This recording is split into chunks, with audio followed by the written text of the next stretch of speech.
एका छोट्याशा गावात यमुना नावाची एक म्हातारी आजी राहत होती. ती गरीब असली तरी मेहनती आणि हुशार होती. तिच्याकडे एक गाय होती आणि त्या गायीचं दूध खूपच गोड आणि शुद्ध असायचं. दररोज संध्याकाळी गावातील लोक यमुना आजीकडे दूध घ्यायला यायचे. ताजं शुद्ध दूध मिळत असल्यामुळे तिच्यावर सगळ्यांचाच विश्वास होता. पण हळूहळू ग्राहक वाढले आणि दूध मात्र कमी पडू लागलं. यमुना आजी विचारात पडली. दुधात थोडंसं पाणी टाकलं तर कुणाला कळणार तरी कसं? असा चुकीचा विचार तिच्या मनात आला. यमुना आजीने पाण्याचं मोठं भांड गोठ्यात ठेवलं. योग्य संधी साधून तिने दुधात पाणी मिसळायला सुरुवात केली.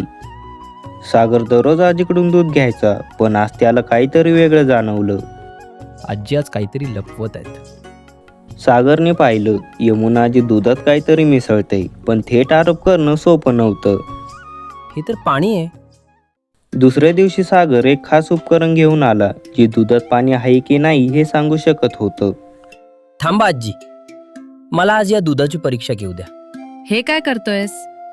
उपकरणाने स्पष्ट दाखवलं, दुधात पाणी मिसळलेलं होतं. आजी, हे मशीन सांगते की यात पाणी आहे. भेसळ करणं वाईट आहे. मला माफ करा, मी पुन्हा कधीही असं करणार नाही. सगळ्यांसमोर यमुना आजीला आपली चूक कळाली. तिच्या डोळ्यात पश्चाताप होता. त्या दिवसापासून तिने कधीच दुधात पाणी मिसळलं नाही, प्रामाणिकपणे काम केलं आणि गावकऱ्यांचा विश्वास परत मिळवला. शिकवण: थोड्या फायद्यासाठी केलेली फसवणूक मोठा तोटा करून जाते. आणि अशा छान छान गोष्टी पाहण्यासाठी आपल्या चॅनलला सबस्क्राईब करा.